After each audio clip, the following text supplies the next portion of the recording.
Hello. In this series of 4 coffee break webinars, we're going to discuss jurisdiction, choice of law, and methods of dispute resolution, and how to make sure you make the right choices when drafting dispute resolution provisions in commercial agreements. My name's Barbara Bolton. I'm a partner in Shepherd and Wedderburn's commercial litigation team, and I'm here with my colleague Jane Wessel, who is in our international disputes team. Thank you, Barbara. Hello.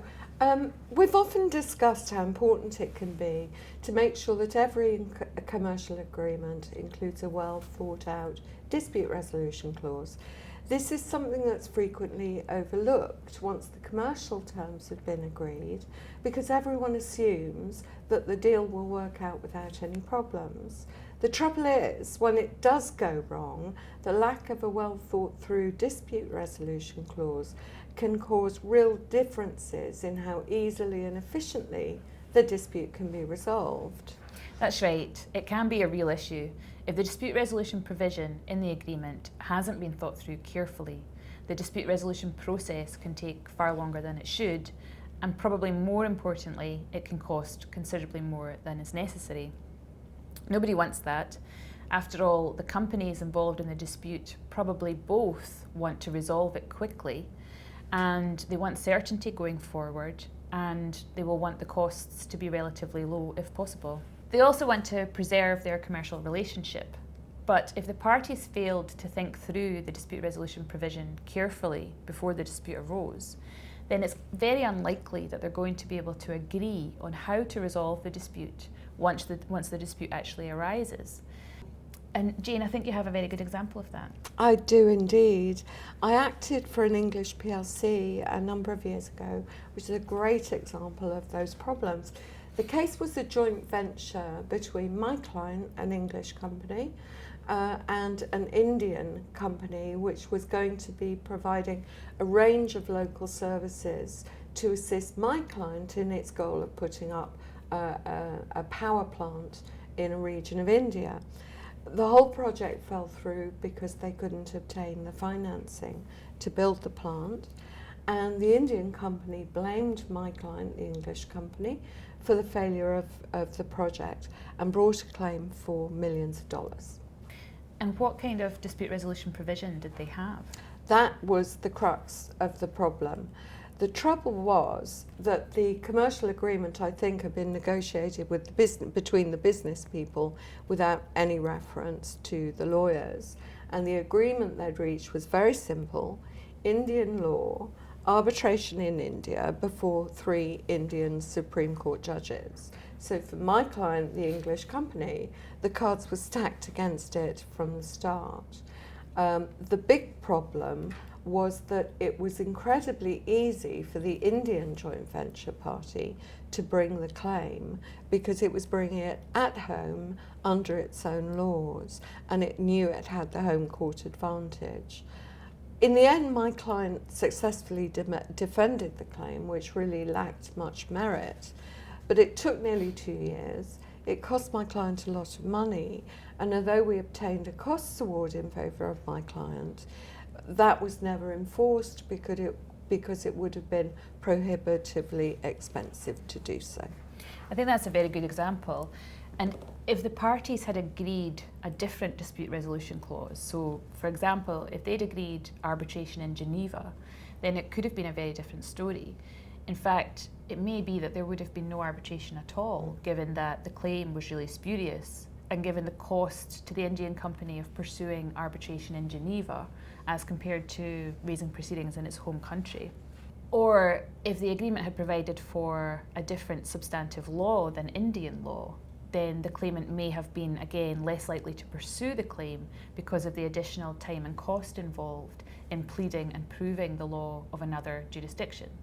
So it just comes back to taking a bit of time to design a good dispute resolution provision at the outset when the parties are entering into agreement really can save a lot of time and money in the long run. I absolutely agree. And there are really 3 basic elements to a dispute resolution clause. First, which law is going to govern the parties' agreement?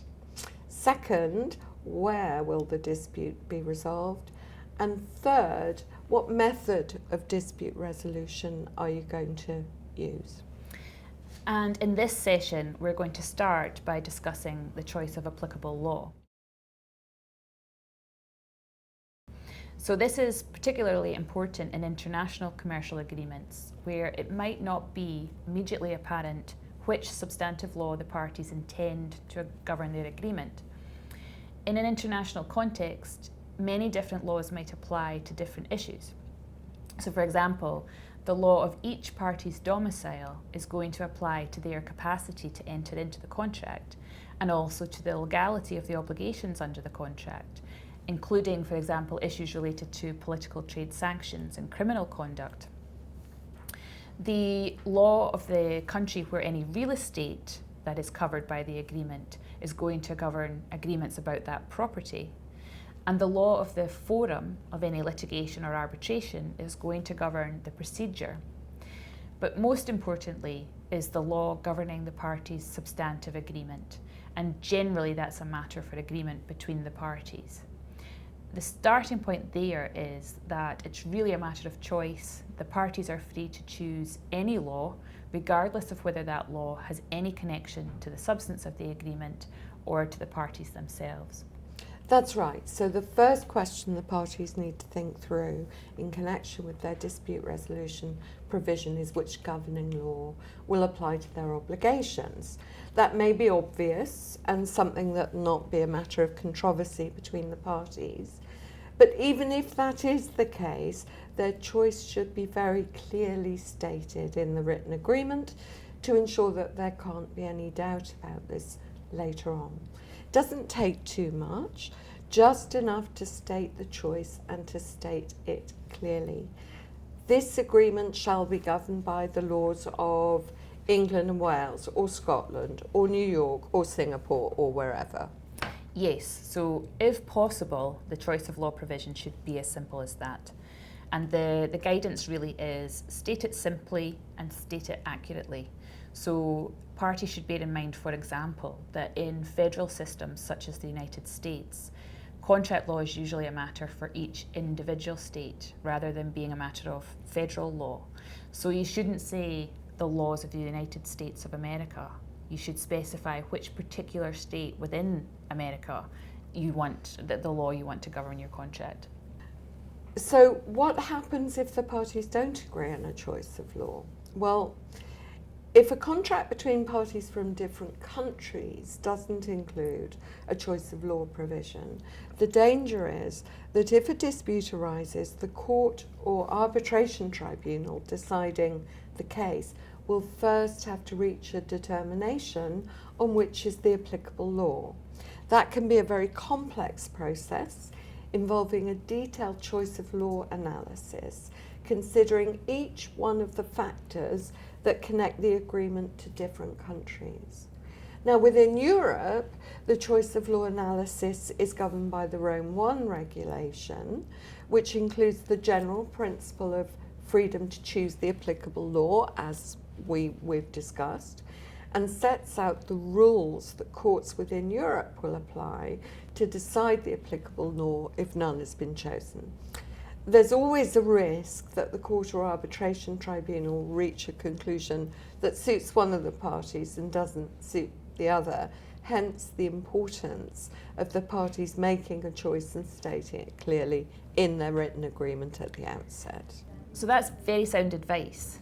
Of course, even if the parties do clearly choose a particular law to apply to their agreement, that doesn't eliminate the possibility of other laws automatically applying to certain elements. So we've already talked about the laws that apply to capacity and legality and so on. Another example is US and EU competition laws, which automatically apply where the parties' activities under the agreement have an impact on competition in that region, even if the activities don't actually take place there. There are mandatory laws which can't be avoided just by an agreement on choice of law. Another word of caution. As we've said, the substantive law chosen by the parties governs their obligations under the agreement, but the procedural laws of the seat of the litigation or the arbitration governs the procedure of those proceedings. An arbitration agreement, though, is usually seen as separate from the remainder of the agreement between the parties. So in theory, it can be governed by a separate law from the general law that applies to the substance of the agreement. So if you say only this agreement will be governed by a particular national law, without also specifically saying that that choice governs the arbitration clause, then there can be room for doubt. Jane, I think the English courts have looked at that point. Yes, they did back in 2012. Courts in different countries may take a different approach to this choice of law question. So in England, the traditional approach has been that unless there's some indication to the contrary, the law chosen to govern the parties' substantive obligations will also apply to their arbitration agreement. But in 2012, the Court of Appeal decided a case on its face, a rather surprising way. The case was Sul-America versus Enesa, and it involved two parties who were both Brazilian. Their substantive agreement was governed by Brazilian law, but they'd chosen arbitration in London as dispute resolution mechanism. A dispute broke out. Sul-America started arbitration in England, but Enesa commenced litigation in Brazil.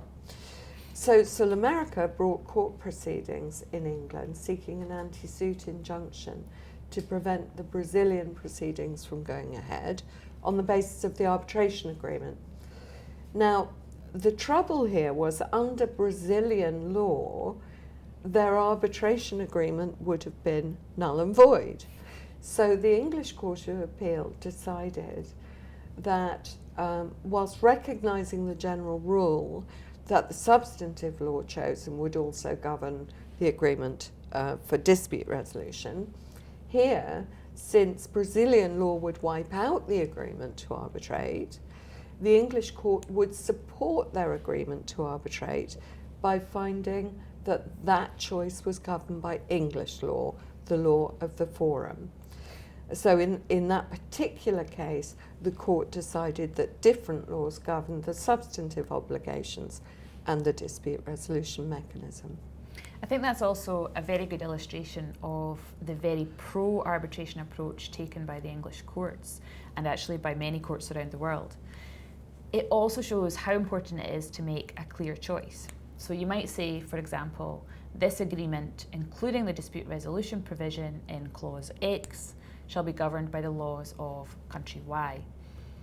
So this brings us into really the main question. How do you decide which law to choose? There are a number of factors that the parties might consider in choosing. Which factor, Jane, do you think is the most important in those negotiations? Well, I would say the primary consideration will be to choose a system of law that's reasonably well developed, so that the parties both understand very clearly the scope and meaning of their respective obligations under the agreement. This will eliminate a potential basis for misunderstanding and will give clarity to the parties' duties. Yeah, I agree, and I think this will always be a matter for negotiation, and each party's starting position in the negotiations probably going to be to ask for the laws of their home state, because those are the laws with which they are most familiar, and you will always want to have at least a general understanding of the law that you're agreeing to subject the terms of the agreement to. Familiarity is also very important, obviously, when a dispute does arise, because if the applicable law to the agreement is unfamiliar, then potentially you're going to have the cost involved in instructing a local solicitor who is expert in that national law. However, the bargaining position in the negotiations might be such that agreement is not going to be reached on the home law of either party. And that's really why, at the end of a negotiation process, parties in the West very often settle on the laws of either England and Wales or New York, and that's simply because their commercial contract laws have been perceived to be very well developed, and many companies are familiar with them. Both those jurisdictions' contract laws tend to be based on the broad principle of freedom of contract. So in other words, the courts there are going to be reluctant to interfere with the agreement the parties have reached. And that general principle increases certainty for all concerned under the agreement. So the main message that we want to convey in this coffee break webinar is that parties to a contract generally have the freedom to choose which laws will govern the interpretation of their obligations, and they should make that choice, make it clearly, to avoid a protracted dispute over which law applies before a court or arbitration tribunal has the chance to get on with the task of determining the substantive dispute between the parties, the thing they're really fighting about. Thanks, Jane. Well, we're about out of time for this session, and today we've really only been able to touch on the key points at a very high level, and we all know that what these clauses come down to is the particular facts of the case and the negotiating power of the parties. So if you do want to chat with us about any particular scenario, then just get in touch with us using the details on the website. We have also created this desktop guide for you, which some of you may already have and hopefully you're finding useful, and it goes through the main factors to take into account when you're drafting each element of the dispute resolution clause. If you don't have one already, just drop us a line and we can get one out to you. Next time we're going to discuss the second element of a dispute resolution provision, which is where the dispute will be decided. Freedom of choice applies to that element just as it does to the choice of governing law. So try and join us again next time, and thank you for watching.